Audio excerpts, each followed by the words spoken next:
again. It is Iguodala. Thompson fires for three. Yes!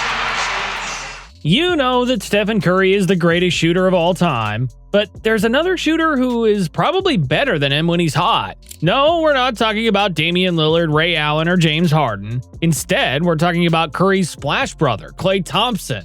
Klay made a career out of being one of the best shooters on the planet, and he's eventually going to retire as one of the all-time greats in that department. But there's a version of Klay that proved to everyone why he was at a different level as a shooter. That was in 2015 when he was a flamethrower. Of course, before 2015, Thompson was already known for that textbook form and his potent jumper. If you ever wanted to create a perfect shooter from the ground up, you'd have to show that player thousands of videos of Klay's all-time great shooting form. Everything about it is perfect. He plants his feet well, squares his shoulders, and shoots the ball high enough from his head in one smooth form. And he's always had that shooting form, utilizing it in college to average 18 points on 39% shooting from the field in 3 seasons with Washington State. So while he was an older rookie entering the 2011 NBA draft, he was so good and refined that the Golden State Warriors used the 11th pick of that year's draft, even though they already had a loaded backcourt.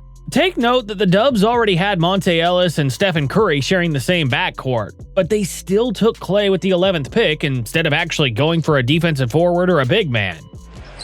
Klay Thompson just took it from Nowitzki. In on Vince Carter, the rookie to the rim. That was how much they trusted in Thompson's abilities. He was so good as a rookie that the Warriors eventually traded Ellis in the middle of the season, not only to open up the ball handling duties for Curry, but also to give the starting shooting guard position to Thompson. As a rookie, he averaged 12.5 points on 41.1% shooting from the three-point line, proving that he could take the perfect shooting stroke to the NBA with him. This set the tone for him in the next few seasons as the league took notice of his potent shooting. By his second year in the league, Klay had become so good that he had the green light from the three-point line. He was allowed to shoot over 6 three-pointers a game, eventually averaging 16.6 points as a starter for the Golden State Warriors. He and Curry formed such a good backcourt duo that they became known as the Splash Brothers, the best shooting backcourt combo in the entire league. Together, the Splash Brothers took the Warriors to the playoffs as a 47-win team to push the San Antonio Spurs to 6 games in the second round of the playoffs. That was when everyone realized this team was going to be good. Of course, Thompson was part of the reason the Warriors were eventually going to scare the rest of the league. The next season, Thompson was even better as a scorer. His elite shooting stroke was still his bread and butter, but he also learned how to be better at moving without the ball. Even without the ball in his hands, Klay was incredibly dangerous as he could move around the floor to find his spot either as a spot-up shooter or a cutter. Jarrett Jack off balance. And here is Klay Thompson hitting the three! So, at the end of the 2013-14 season, he averaged 18.4 points while making 41.7% of the 6.6 three-point shots he attempted. He may have been known as a shooter, but Thompson's scoring in every other area improved as well. He was spotting up from the mid-range area, cutting to the basket, or even creating shots off the dribble. Of course, the Warriors improved along with him, eventually winning 51 games, but losing in the first round of the 2014 playoffs. So, as good as Klay was, there were still areas in his game he needed to improve on, as he averaged just over 16 points on a mediocre shooting clip during the playoffs. Things changed for the Warriors, however, entering the 2014-15 season. Their previous head coach, Mark Jackson, left his coaching post even after helping the development of the Splash Brothers. Steve Kerr stepped into the head coaching shoes to bring in a new offensive system, and that system was built around the Splash Brothers. Kerr's offense was meant to unleash the backcourt by using off-ball screens and ball and man movement instead of isolations and pick and rolls. With that kind of offense in effect, Klay was allowed to explode without even having the chance to initiate the offense with the ball in his hands. It wasn't even just about his three-point shooting. In just his second game of the 2014-15 season, he went for 41 points while shooting only 7 three-point attempts. This helped set the tone for him throughout the rest of the calendar year. But that was the only time Klay scored over 30 points before 2015. It wasn't until 2015 that Thompson went on to show why he was a flamethrower. Hard is that shot? Better look to Klay. In a win over the Indiana Pacers in his third game of 2015, he exploded for 40 points while hitting 6 of his 11 three-point attempts. But that wasn't his best. As the Warriors were leading the entire league in wins, proving they were favorites for the championship that season, there were murmurs of Klay having a good claim at an all-star spot for the Western Conference. At that point, his numbers were good, as he was averaging around 20 points. But his defense was what surprised everyone. He had developed into one of the best perimeter wing defenders in the entire league. So, while he was a threat on offense with his off-ball movement and elite three-point shooting, he was also doing his part by limiting the offense of opposing wings. But he eventually solidified his All-Star campaign in a different way. On January 23, 2015, the Sacramento Kings didn't know what hit them in the second half. After all, Klay shot 3 out of 9 from the field in the first half and wasn't even a threat. But as soon as the third quarter started, he turned into the greatest shooter in the world. Klay got things started early in the third quarter by going for a spinning 12-foot jump shot. After that, he went for a steal and pulled up from the three-point line. That was when he knew he was hot. He continued shooting from the field, with the Kings not knowing how to keep him at bay. Thompson ran around the court to find his spot and get a good look at the basket. The more he shot the ball, the more he realized he wasn't going to miss. And the rest of the team knew he was scalding hot. The beautiful part about Steve Kerr's offense is that it can target players who are scorching from the floor. By utilizing off-ball screens to free up his shooters, Kerr realized he could keep Klay hot by telling his players to free him up and look for him when he was open. The rest of the team obliged. With Klay in the zone, he took the liberty to shoot every open attempt he saw. By the time the third quarter ended, he had scored 37 of the Warriors' 41 points for the entire quarter. Standing. Klay driving again.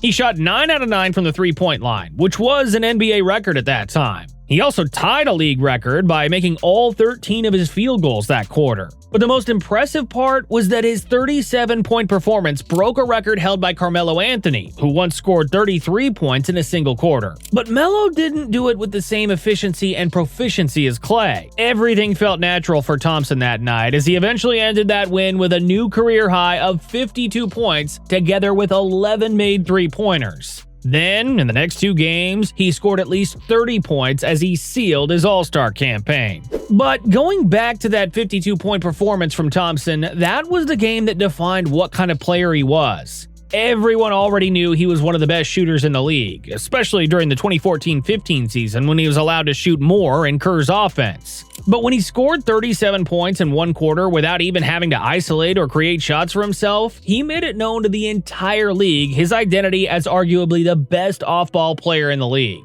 Another steal. Curry's going to find him. Klay 3.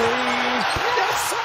As good as Curry may be as an off-ball player, he handles the ball just as much and is allowed to create off the dribble or during pick-and-roll opportunities. But in Thompson's case, he took what players like Reggie Miller, Ray Allen, and Rip Hamilton did and took it to the next level. He stayed in constant motion, cutting and spotting up at the right place and at the right time to get a good look. And as soon as he caught the ball, he wasn't going to hesitate to shoot it. Thompson could thank Kerr's ball and man movement-based offense for a lot of his good looks. But he wouldn't have been given the green light as a shooter had he not been an elite off-ball player and spot-up shooter. Klay worked on that part of his game instead of simply relying on his team to free him up and give him the ball when he was open. Of course, only a player with his level of confidence would never hesitate to shoot the ball once he had a sliver of an opening for his jumper. After that performance, he said that he never saw Michael Jordan do what he did that night. That's how confident he was in his game. Today, as potent as modern offenses may be and as talented as current superstars are, no one has been close to duplicating or replicating what Klay did that year. No matter how improved the spacing may be and how advanced offenses are, not even the greatest superstars in the modern game have done what Thompson did in that 37-point third quarter. True enough, Klay Thompson was named a first-time All-Star that season.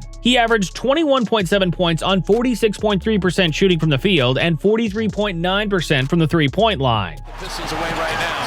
Klay, reload, 3. All those were career highs for him, while he only played 32 minutes a game, the lowest he played since becoming a full-time starter in his second season. With the Warriors winning a league-high 67 games that season, Thompson's impact on that team didn't go unnoticed. He was named to the All-NBA third team as he solidified his case as one of the 15 best players in the league.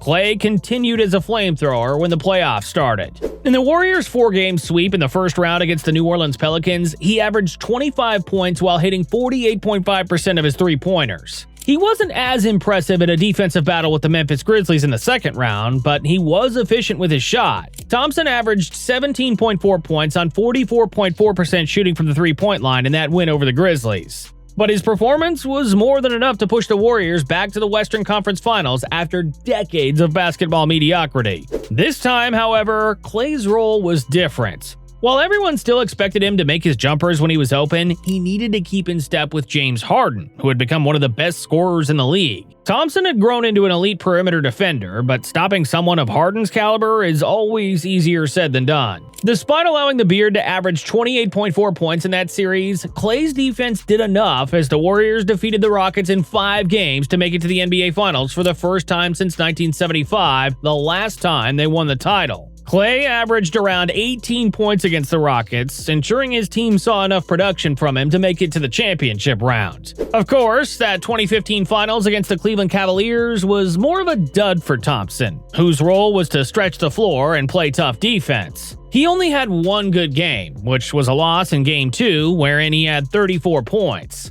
James now with 15, Thompson with 14, Thompson with 16.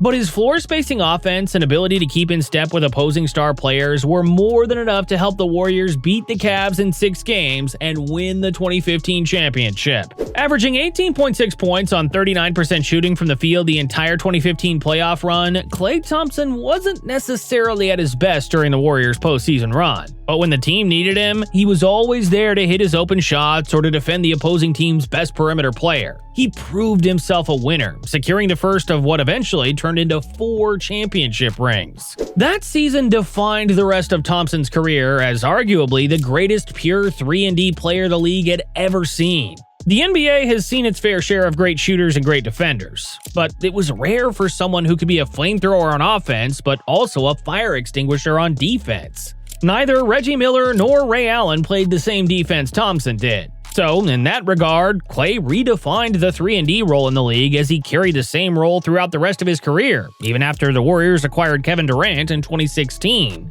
There was also something he proved that season, that he was the best shooter and most unstoppable scorer when he was hot. When Klay is scorching hot, not even Curry, the greatest shooter in the history of the game, could match his offense. Basically, if you could make a tier list of the greatest shooters in the league, you'd probably put scorching hot 2015 Klay Thompson at the highest tier. So, when you want to trace back to when Klay Thompson turned into an all-time great, you'd want to look back on that 37-point quarter he had on the Sacramento Kings on January 23, 2015. That was the game that shot him to the top as one of the true elites in the league.